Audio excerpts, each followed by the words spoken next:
বিশ্ব রাজনীতির মঞ্চে এক নতুন সমীকরণের সূচনা হয়েছে। আন্তর্জাতিক গণমাধ্যম এবং বিশ্বের বিভিন্ন গোয়েন্দা সংস্থার তথ্য মতে ওয়াশিংটনে আঘাত হানবে ইরানের নতুন মারণাস্ত্র, যা আমেরিকার মূল ভূখণ্ডের জন্য এক বিরাট নিরাপত্তা ঝুঁকি তৈরি করেছে। পেন্টাগন যাকে দীর্ঘদিন অসম্ভব বলে উড়িয়ে দিয়েছিল, সেই সম্ভাবনাই এখন সামনে এসে দাঁড়িয়েছে। সাম্প্রতিক এক চাঞ্চল্যকর গোয়েন্দা প্রতিবেদনে দাবি করা হয়েছে, উত্তর কোরিয়ার গোপন সহায়তায় ইরান এখন তাদের প্রথম আন্তঃমহাদেশীয় ব্যালিস্টিক মিসাইল ICBM তৈরি করছে। বিশ্বব্যাপী আলোচনার কেন্দ্রে এসেছে রাষ্ট্রবিজ্ঞানের অধ্যাপক এবং অস্ত্র বিস্তার রোধ বিশেষজ্ঞ ডক্টর ব্রুসি বেচেল জুনিয়রের প্রতিবেদন। এই প্রতিবেদনে তিনি সরাসরি অভিযোগের আঙুল তুলেছেন তেহরান এবং পিয়ংইয়ং এর মধ্যে কৌশলগত অংশীদারিত্বের দিকে। বেচেলের দাবি, ইরান এখন আর কেবল মধ্যপ্রাচ্যের একটি আঞ্চলিক শক্তি নয়, বরং ওয়াশিংটনকে টার্গেট করার সক্ষমতা অর্জন করেছে। এতদিন পর্যন্ত আন্তর্জাতিক বিশ্লেষকদের ধারণা ছিল ইরানের ক্ষেপণাস্ত্রের পাল্লা কেবল মধ্যপ্রাচ্য বা ইউরোপের কিছু অংশ পর্যন্ত সীমিত, কিন্তু তথ্য অনুযায়ী উত্তর কোরিয়া থেকে ইরানে পৌঁছে গেছে 80 টন ওজনের একটি রকেট বুস্টার। বিশেষজ্ঞদের মতে এটি কোনো সাধারণ ইঞ্জিন নয়, এটি হলো উত্তর কোরিয়ার বিধ্বংসী ICBM। এই একটি ইঞ্জিনের জেরেই বদলে যেতে পারে পুরো যুদ্ধের মানচিত্র।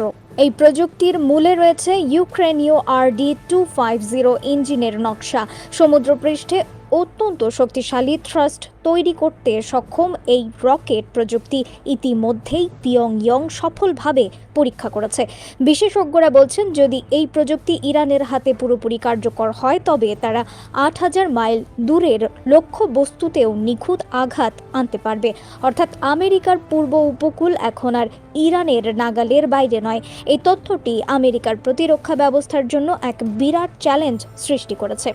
ডক্টর ব্যাচেল তার প্রতিবেদনে এক চরম সতর্কবার্তা দিয়েছেন। তিনি মনে করেন, ইরানের আঞ্চলিক প্রচলিত ক্ষেপণাস্ত্র ব্যবস্থা ধ্বংস করার চেয়েও অনেক বেশি জরুরি হলো তাদের ICBM অবকাঠামো গুঁড়িয়ে দেওয়া। কারণ এই দীর্ঘ পাল্লার ক্ষেপণাস্ত্রগুলো কেবল আঞ্চলিক নয়, বরং সমগ্র বৈশ্বিক নিরাপত্তার ভারসাম্য নষ্ট করে দিতে সক্ষম। সাধারণ মানুষ থেকে শুরু করে রাজনৈতিক বিশ্লেষক সবাই এই নতুন জোট নিয়ে উদ্বিগ্ন।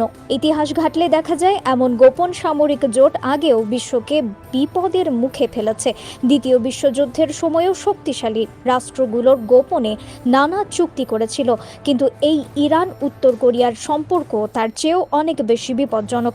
ইতিহাস বারবার প্রমাণ করেছে, যখনই কোনো শক্তি নিজের সীমা অতিক্রম করে এগিয়ে যায়, তখনই বিপদ ঘনিয়ে আসে। ইরান এই প্রযুক্তির মাধ্যমে বিশ্বের নিজেদের ক্ষমতা অনেক গুণ বাড়িয়ে নিচ্ছে। তারা এখন আমেরিকার সাথে সরাসরি লড়াইয়ে যাওয়ার সাহস পাচ্ছে। উত্তর কোরিয়াও লাভবান হচ্ছে, তারা ইরানের কাছ থেকে অর্থ ও অন্যান্য সুবিধা আদায় করছে। কিন্তু সবচেয়ে বড় ক্ষতি হচ্ছে বিশ্ব শান্তির। আমেরিকা এই মুহূর্তে তাদের নিরাপত্তা বলয়ে ফাটল ধরতে দেখছে। পেন্টাগন বা হোয়াইট হাউস কেউই এই হুমকি ঠেকাতে পারছে না। প্রশ্ন হলো, পৃথিবী কি আরেকটি যুদ্ধের দিকে এগিয়ে যাচ্ছে? যখন একটি দেশ অন্য দেশকে পুঁজি করে মহাশক্তি হওয়ার স্বপ্ন দেখে, তখন তার পরিণতি কি হয়? ইতিহাস বলে, এই ধরনের অহংকার শেষ পর্যন্ত ধ্বংসই ডেকে আনে। কিন্তু এই ধ্বংসের খেসারত কে দেবে? শুধুই কি শাসকরা, নাকি সাধারণ মানুষ? এই প্রশ্নগুলোর উত্তর আজ কারো জানা নেই। বিশ্লেষকদের অনেকেই মনে করেন, পেন্টাগন এই বিষয়টি নিয়ে যথেষ্ট গুরুত্ব দেয়নি। তারা ভেবেছিল ইরান এত দ্রুত এগিয়ে যেতে পারবে না, কিন্তু বাস্তবতা তাদের ধারণাকে ভুল প্রমাণ করেছে। ইরান তাদের লক্ষ্য অর্জনে অনেক এগিয়ে গেছে। তারা এখন শুধু অস্ত্র তৈরি করছে না, তারা সেই অস্ত্রের উৎক্ষেপণ ব্যবস্থাও তৈরি করছে। তাদের উদ্দেশ্য স্পষ্ট, আমেরিকাকে দমিয়ে রাখা। এই পরিস্থিতিতে সামাজিক যোগাযোগ মাধ্যমগুলোতে এখন আলোচনার ঝড় বয়ে গেছে। মানুষ টুইটারে লিখছে, আমেরিকার প্রেসিডেন্ট কি এখন জানেন না কি হচ্ছে? পেন্টাগন কি ঘুমিয়ে আছে? এই প্রশ্নগুলোর উত্তর খুঁজতে গিয়ে মানুষ আরও হতাশ হচ্ছে। তারা বুঝতে পারছে তাদের নেতারা হয়তো কিছুই করতে পারছেন না, আর এই অসহায়ত্ব তাদের ভেতর ভয়ের জন্ম দিচ্ছে। সাধারণ মানুষের জীবন এখন অনিশ্চয়তায় ভরা। এখন একটাই প্রশ্ন সবাইকে তাড়া করে ফিরছে, এই অন্ধকারের শেষে কি আলো দেখা যাবে, নাকি সবকিছু নিভে যাবে চির অন্ধকারে? ইরানের সেই মিসাইল কি চেইন রিঅ্যাকশনের মতো সবকিছু ধ্বংস করে দেবে, নাকি শেষ মুহূর্তে কোনো কূটনৈতিক সমাধান সম্ভব হবে? এই অনিশ্চয়তাই আজ সবচেয়ে বড় শত্রু। শেষ কথা হলো, আমাদের চোখের সামনে এক নীরব বিপদ ঘনিয়ে আসছে। যে কোনো মুহূর্তে যেন আকাশ থেকে বড়সড় বিপদ ভেঙে পড়তে পারে, এমনই এক অস্থিরতায় কাটছে আজ বিশ্বের প্রতিটি মুহূর্ত। মার্কিন যুক্তরাষ্ট্র যখন নিজেদের অস্ত্র নিয়ে চিন্তিত, তখন বিশ্বের অন্য দেশগুলোর অবস্থা কী হবে তা ভেবে গা শিউরে ওঠে।